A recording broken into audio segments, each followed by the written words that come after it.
कुरान पाक में अल्लाह ने सूरे बकरा की आयत नंबर 65 और 66 में फरमाया है कि बेशक ज़रूर तुम्हें मालूम है तुम कि वो लोग जिन्होंने हफ्ते में सरकशी की तो हमने इनसे फरमाया कि हो जाओ बंदर धुतकारे हुए, तो हमने इस बस्ती का ये वाकया इसके आगे और पीछे वालों के लिए इबरत का निशान कर दिया और परहेजगारों के लिए नसीहत कर दिया। अस्सलाम वालेकुम दोस्तों, welcome back to our channel Shere Ali. मैं हूं इरम अली और हमेशा की तरह आगे बढ़ने से पहले मैं आपको एक बार याद दिला दूं कि अगर आप हमारे चैनल पे नए हैं या आपने अब तक हमारा चैनल सब्सक्राइब नहीं किया है तो प्लीज हमारे चैनल को सब्सक्राइब करें ताकि हमारे आने वाले सभी वीडियोस के जो नोटिफिकेशन है वो आपको टाइमली मिलते रहें। और दोस्तों, बेल आइकन को हिट करना ना भूलें ताकि जो हमारे जितने भी वीडियोस हैं वो उसका टाइमली नोटिफिकेशन जो है वो आपको मिलता रहे। और आपको अगर हमारे वीडियोस पसंद आते हैं तो उन्हें लाइक करके दूसरों तक पहुंचाना बिल्कुल ना भूलें। तो चलिए हम आगे बढ़ते हैं हमारे वीडियो की तरफ। जो हमारे वीडियो का टॉपिक है आज का वो है कि 12,000 यहूदी इंसान बंदर बन गए, दाऊद अलैहिस्सलाम की कौम पर अल्लाह का अजाब। तो चलिए शुरू करते हैं हम हमारा आज का वीडियो। बनी इसराइल की वो कौम जो बंदर बन गई। ये वाकया हजरत दाऊद अलैहिस्सलाम के जमाने में पेश आया। यहूदियों पर हफ्ते का दिन बहुत ही अजमत वाला हुआ करता था। हफ्ते का दिन यानी सैटरडे के दिन को हफ्ते का दिन कहा जाता था। उस टाइम यहूदियों के यहाँ मछली पकड़ने का काम भी बहुत ज्यादा किया जाता था। एक कबीला जिसमें लोगों की तादाद 70,000 हुआ करती थी, कौमें बनी इसराइल से अलग होकर दरिया के किनारे अपने रहने के लिए मकान बना लिए। तौरात किताब में भी मौजूद था कि हफ्ते के दिन किसी भी तरह की खरीद फरोख्त और शिकार को हराम माना जाता था और हफ्ते के बाकी दिनों में शिकार करना जायज था। जब ये लोग अल्लाह की नाफरमानी करने लगे तो अल्लाह ने इनका इम्तिहान लिया कि हफ्ते के दिन मछलियां समुंदर के किनारे ज्यादा आती थीं और बाकी दिनों में समंदर के बीच में चली जाया करती थीं। तब शैतान ने उन्हें एक हिला सुझाया कि तुम समंदर के किनारे छोटी छोटी नालियां बना लो और दरिया के छोटे छोटे हौज निकाल लो। उन नालियों में पानी आएगा और फिर उसमें मछलियां जमा हो जाएंगी। फिर उन नालियों को बंद कर देना और इतवार वाले दिन शिकार कर लेना। इस तरह से शैतान ने उन्हें बहकाने की कोशिश की और हफ्ते की जो मछलियां हैं वो उस हौज में आकर जमा हो जाएंगी।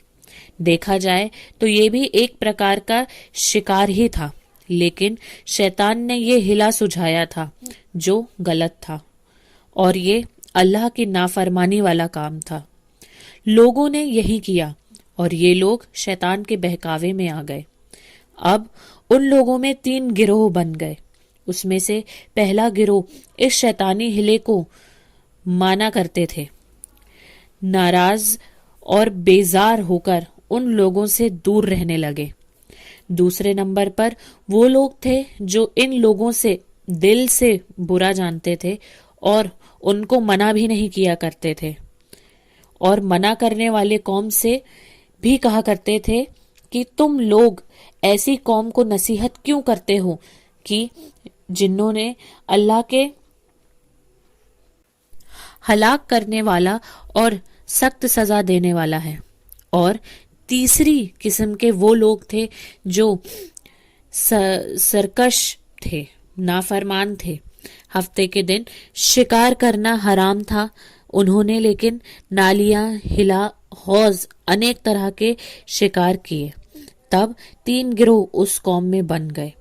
अब जब नाफरमानों ने मना करने के बाद भी शिकार किया तो मना करने वाली जमात ने कहा कि अब हम इन नाफरमानों के साथ कोई मेलजोल नहीं रखेंगे। इन्होंने अल्लाह के हुक्म की नाफरमानी की है, अब हम इनके साथ नहीं रहेंगे और इनसे अलग हो जाएंगे انہوں نے شہر میں ایک دیوار بنا دی جس میں اللہ کے فرما بردار لوگ ایک طرف اور اللہ کے نافرمان لوگ دوسری طرف رہنے لگے، اور اس دیوار میں ایک دروازہ بھی بنا دیا گیا جس سے لوگ ادھر ادھر بھی آ جا سکتے تھے۔ داؤد علیہ السلام کو جب اس بات کا علم ہوا کہ میری قوم میں کچھ لوگ ایسے بھی ہیں جو اللہ کی نافرمانی کرتے ہیں اور ہفتے کے دن بھی شکار کیا کرتے ہیں، تو حضرت داؤد علیہ السلام نے ناراض ہو کر ان نافرمان لوگوں کے لیے لعنت فرما دی۔ اس کا اثر یہ ہوا کہ ایک دن ان نافرمان لوگوں میں سے اس دیوار سے کوئی بھی باہر نہیں نکلا۔ نافرمان لوگوں کی تعداد 12,000 ہوا کرتی تھی۔ تو اللہ کے فرما بردار بندوں نے دیوار کے اوپر چڑھ کر اس طرف کا معائنہ کیا تو یہ پایا کہ جو 12,000 لوگ تھے جو ایک دن دیوار سے باہر نہیں آئے، وہ سب کے سب بندر بن گئے تھے۔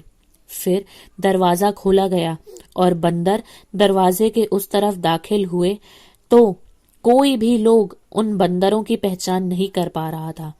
بندر لوگوں کے کپڑے پہنے ہوئے دیکھ کر ہی لوگ پہچان پا رہے تھے کہ کون سا شخص کون ہے، مگر لوگ ان بندروں میں اپنے عزیزوں اقاربوں کو پہچان نہیں پا رہے تھے۔ یہ سبھی بندر 3 دنوں تک زندہ رہے۔ اس درمیان وہ بندر کچھ بھی کھا پی نہیں پا سک رہے تھے، اور بھوک پیاس کی شدت سے ان سبھی بندروں کی جان چلی گئی۔ شکار سے منع کرنے والا گروہ اور دل سے برا جاننے والا گروہ، دونوں پر اللہ کا عذاب نہیں ہوا اور دونوں گروہ سلامت رہے۔ دوستو، ہم لوگ بھی اللہ کی بے حد نافرمانیاں کرتے ہیں، ہم لوگوں پر بھی اللہ کا عذاب آتا ہے، مگر حضور اکرم سرور کائنات صلی اللہ علیہ وآلہ وسلم کی امت ہونے کی وجہ سے ہم پر اتنا شدید عذاب نازل نہیں ہوتا ہے۔ اللہ سے ہماری دعا ہے کہ اپنے حبیب سرور کائنات صلی اللہ علیہ وآلہ وسلم کے صدقے ہم سبھی کے صغیرہ اور کبیرہ گناہوں کو معاف کرے اور ہمیں راہ راست پر چلنے کی توفیق عطا فرمائے۔ تو دوستوں، یہی تھا ہمارا ویڈیو، اور اس سے پہلے کہ ہم آپ سے وداع لیں، ہم آپ کو بتانا چاہیں گے کہ ابھی ریسنٹلی جو ایک بہت ہی مشہور سیریز چل رہی ہے، اس سے ریلیٹڈ بھی ہم نے بہت سارے ویڈیوز بنائے ہیں ارطغرل الغازی کے اوپر۔ آپ چاہیں تو ان سے ریلیٹڈ ویڈیوز بھی دیکھ سکتے ہیں، جیسے ہم نے ابن العربی سرکار کے اوپر بھی ویڈیو بنایا ہے، اور پہلے بھی ہم نے کئی ویڈیوز بنائے ہیں، جیسے بابا تاج الدین اور 4000 سال پرانے سانپ کا واقعہ، یا ایسا کون سا بیان تھا حضرت علی کا جسے سن کر آج کے ڈاکٹر اور سائنٹسٹ بھی حیران ہو گئے ہیں۔ اگر آپ یہ سب ویڈیوز آپ نے نہیں دیکھے ہیں اور اگر آپ انٹرسٹڈ ہیں ان سب ویڈیوز کو دیکھنے میں، تو ان سبھی ویڈیوز کا جو لنک ہے وہ آپ کو ڈسکرپشن باکس میں ایزیلی مل جائے گا۔ اور اگر آپ کو ہمارے یہ ویڈیوز یا آج کا ویڈیو کوئی بھی ویڈیو پسند آتا ہے تو اسے اپنے عزیزوں تک، اپنے دوستوں تک پہنچانا نہ بھولیں، تاکہ وہ بھی ان سب جانکاریوں کو، ان سب نالجبل ویڈیوز کو دیکھ سکیں اور ان تک بھی یہ ساری باتیں پہنچ سکیں۔ تو چلیے دوستوں، اسی کے ساتھ ہم اب آپ سے اجازت چاہتے ہیں۔ اب آپ سے ملاقات ہوگی ہمارے اگلے